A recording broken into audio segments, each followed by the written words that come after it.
What is the best skincare for acne-prone skin? What about skincare specifically targeted to acne-prone skin? Do spot treatments really work? Hey guys, it's Sue here. Welcome back to my channel. Alright, this video is going to be the ultimate breakdown for acne-prone skin. As you guys know, I've had acne for a very long time, 10 years and still counting. Yes, I am still dealing with breakouts. And so for this video, aside from the very basic facts about how acne is just clogged up pores with excessive sebum and dead skin cells and acne bacteria, you know, aside from those basic things that you can basically look up and search up on any other YouTube videos, in today's video, I want to share with you guys some of the personal things that I learned throughout my journey regarding all acne things, including acne spot treatments, what is the best skincare to use for acne-prone skin, how is it going to the dermatologist, etc. So, without further ado, let's get this video started because this is gonna be a long ass one. Alright, let's go. Alright, the first topic that we're going to cover is one that a lot of people always ask me, which is what is the best skincare for acne-prone skin? However, before we answer that question, more importantly, it's important to know what type of acne you have, because depending on what type of acne you have, the solutions will be different. And one thing I want to point out is that of course people are going to have different types of acne, but also even within the same phase you will get different types of acne as well. So according to these different types of acne, you have to resort to different solutions. So a lot of the products that I recommend and a lot of the products that you guys see here on the internet, YouTube, are products, basically skincare products that are going to help out with the superficial mild acne. So whiteheads, blackheads, little like random zits and pimples here and there. And most of these are pretty effective at keeping the excessive sebum at bay, making sure to help your skin exfoliate, etc. So they will work. However, when it comes to other types of acne, for example, those big ass hormone cystic acne that I personally get, you guys know, you guys have seen me, and for these, yes, sometimes they have an aperture, but sometimes they don't even have an opening. It's just like a volcano just kind of rolling from the inside, and I don't even get an opening. It's just like a little mountain, like a little hill on my chin that I get. And in that case, none of these skincare are actually effective because it's forming way too deep within that the skincare cannot even reach it. So the best thing for me to do is get a steroid injection or just wait and just try my best to control my stress levels to keep the inflammation down or minimum at the best. So yeah, with most skincare that you see with great actives like BHA, AHA, retinol, green tea, tea tree, etc., you can probably use them and see good results, especially when it comes to these little pesky pimples, but you won't get as drastic results when it comes to those big hormonal acne, especially when it comes to trying to prevent them. Here are also some great products that I personally found really helpful in battling with my acne, and I'll do another video of them if you guys want, but I have talked about them numerous times on my channel, so make sure to check those out as well. Now here's a side question. What about skincare specifically targeted to acne-prone skin, so skincare line, acne line, etc.? About 10 years ago, I don't think I would have recommended them just because a lot of them contained high percentages of alcohol and they were very harsh, they were stripping. However, nowadays I think brands are getting clever and smart, as we are as well, and they realize that just because you have acne skin doesn't mean you can like dry the F out of them. No, a lot of brands are realizing that a lot of people, a lot of consumers have sensitive skin. So I think a lot of the brands under the acne line, yes, they help keep the excessive sebum at bay, but they're also not stripping, and they put in a lot of effort in order to protect the skin barrier as well. However, some of them are still very potent, like Medicube has a lot of acne targeted skincare products with high percentages of actives, and with those I don't recommend using them every single day, but just incorporate them 2 to 3 times a week in your skincare routine, because at the end of the day it's really important to protect your skin barrier as much as you can. But here's a problem with these acne skincare. So unless you have a full-on oily face just all over, these products probably won't be the best option just because a lot of us also have combination skin, including myself. So I have oily T-zone and dry cheek areas. And so if I do happen to use these acne skincare, what happens is that it's going to be way too drying. It's going to be way too dry for my cheeks because a lot of the formulas that they do come out with are more lightweight. So just because it says acne line or acne skincare, it won't encompass all of the different skin types. And that's probably one of the reasons why these acne skincare products aren't as popular, because it's just not suitable for everyone, even if we have acne. And so to finally answer the question, what skincare is best for acne, there are a lot of great options, but a couple of things you have to consider is what type of acne you have, what type of skin type you have. And lastly, I also want to emphasize the importance of considering the climate or the weather you're in, because depending on how humid or dry it is, you also want to change up that skincare in order to prevent your acne and also help your skin heal faster. So make sure to consider all of these factors when choosing the right type of skincare you will use. All right, the second thing I want to talk about is how it's meant to be complicated. Even dermatologists don't know how your body/acne works.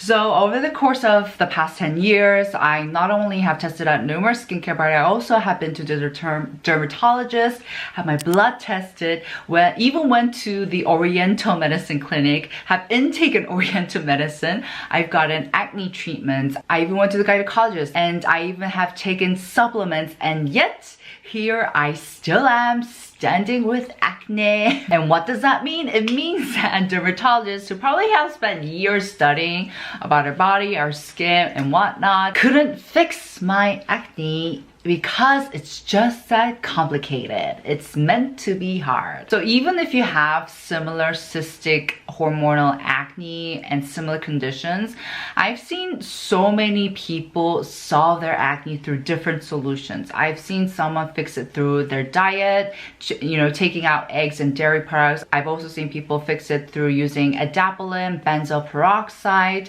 Accutane, supplements, etc. It's just so different for everyone. When I go see professionals, dermatologists, gynecologists, they know everything by textbook. Like, they know I get acne because my skin barrier's been compromised. They know that my pores been clogged up through excessive sebum, and like the acne bacteria is like flourishing. However, no one could actually give me a clear answer as to why I kept getting them repeatedly month after month.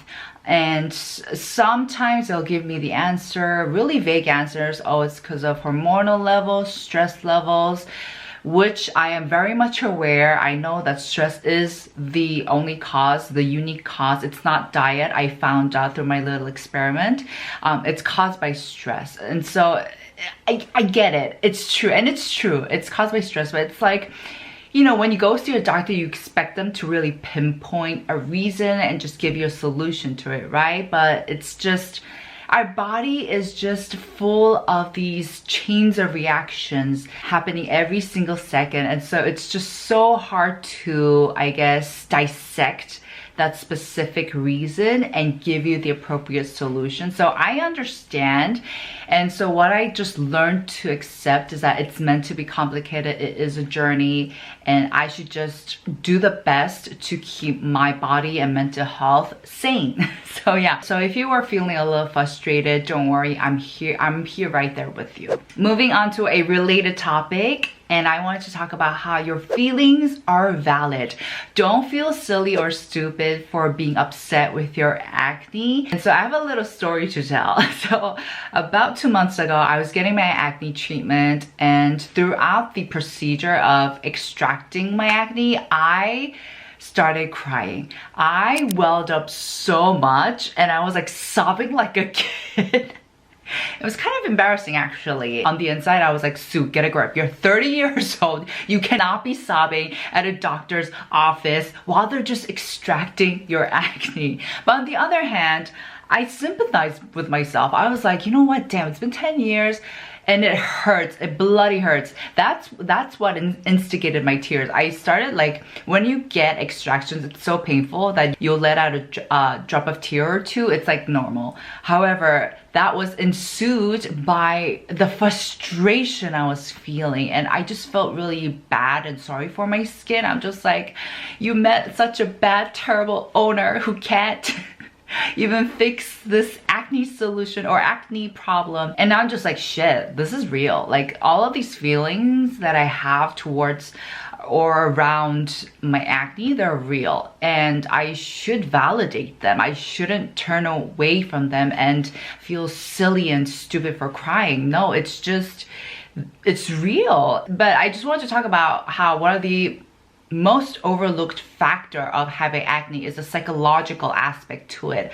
A lot of people think that, yes, having acne itself is a little upsetting because first it's painful, but also a very big part of it is your reaction to it, your emotion to it, and also your reaction to how others react to your acne. I've talked about this before, but a lot of the times when I get stressed or like I feel upset about my acne is when I'm interacting with another person and I notice the other person staring or commenting at my acne, and it's just through those encounters that make me feel really upset about having acne. And I don't think this gets talked about enough, which is crazy because the psychological factor is literally the driving power of why so many people are searching up YouTube videos on how to cover up or solve or fix their acne, as well as trying to look up concealer recommendations to cover it up. And we do all of those things because we are that desperate. And brands are aware of this, and that's why they release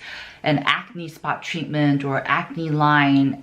They really do recognize this whole insecurity part of us that comes attached with having acne, and that's why I appreciate a lot of brands that talk about this, that talk about acne positivity, acne, you know, acne skin day. I think there was it's an acne positivity day, sorry, it's not an acne day. And so whatever you're feeling and whatever is making you upset, whether it be the pain, whether it be how sorry you feel for your skin like myself, or whether it be you're just feeling very, very self-conscious because of how other people are reacting to your skin, all of those feelings are valid, and I don't want you to feel silly for feeling that way, because it happens to most of us, it gets to most of us. We're only humans, and I think being human is to feel all of these emotions. And so try to process those feelings, sympathize with yourself, empathize with yourself, but don't go into a spiral. Don't spiral down. Feel whatever you're feeling and move on. The next topic is also a question that I get asked frequently as an acne YouTuber, which is, do spot treatments really work? And I've seen some people where they swear by it, and I've also seen people who are like, no, it doesn't do shit. My answer is yes, but only after having considered these different factors. First, what type of acne do you have? Second, at what stage your acne is at, and third, what type of acne spot treatment you're using. So it's kind of similar to what I said already about acne line or acne skincare. So a lot of these spot treatments will be effective on those mild superficial acne. A lot of them contain a high percentage of tea tree, centella, etc. So they're going to be effective in calming your skin down when it's being inflamed and irritated. However, when it comes to those big hormonal cystic acnes that I personally get, especially when they're at the growing stage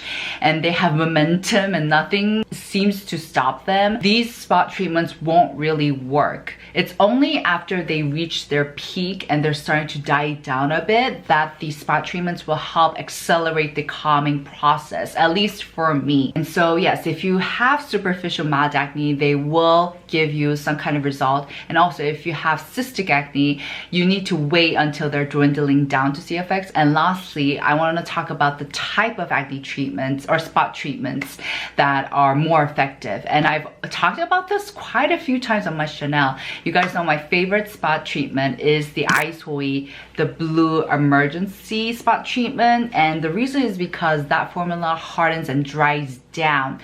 So I've tried numerous acne spot treatment products just because I need them, and a lot of them I've noticed slips and droops right down, and I'm just like, what is the point, you know? I need my formulation to stay on the acne so that it can take its time to work its magic on them, to help it calm, to help with the inflammation. And also another thing I want to talk about is that it's not just spot treatments that will have a calming effect. Sometimes other products will also give that effect as well. So the Medicube Red Zero Erasing Cream, I believe that's the name. That one works great as a spot treatment as well, but it's not made to be a spot treatment. I just use it as a spot treatment because I know it's effective in calming my skin down. It's great at absorbing and soaking up all of the sebum, excessive sebum, because it has zinc in it. So it really does depend on the formulation and also the ingredient. Last important thing, this is absolutely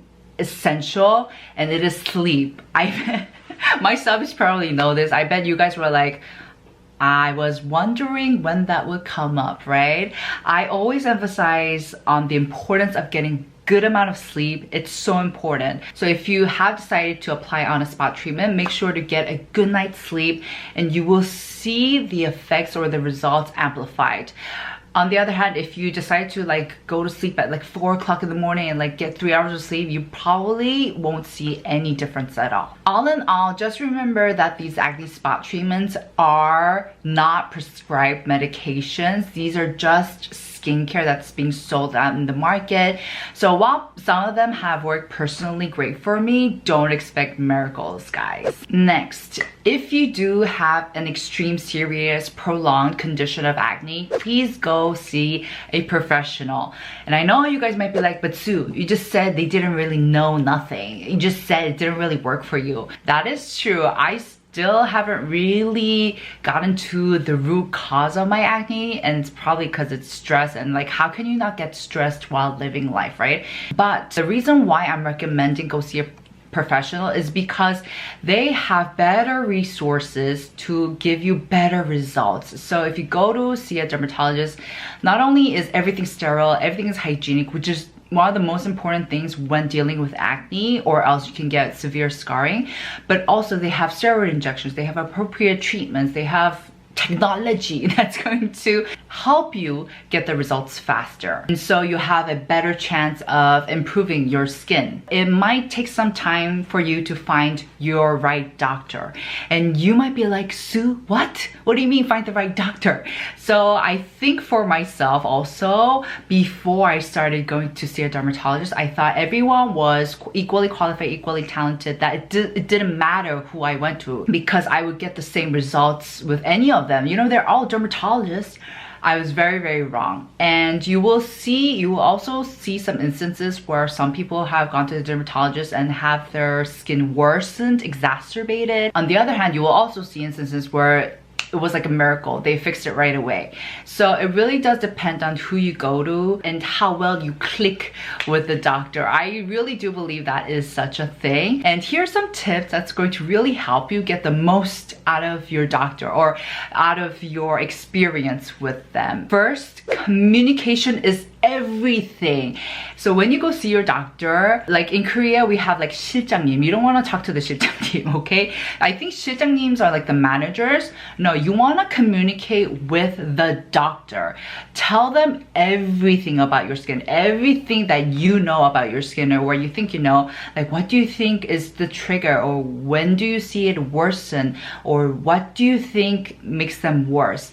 Just go TMI on them, because the better they know, the better they'll be able to help you. And I know like sometimes dermatologists can seem like a little like standoffish. They're like, yeah, they seem like they don't really care, but just tell them anyways, because that helps. Be vocal about what you want, what your biggest concern is, what you don't want, or else you will end up walking out of that office being very dissatisfied and discontent while you have spent so much money. So some of the things that I like to be vocal about is, first, I tell them not to extract every little single acne because first it hurts.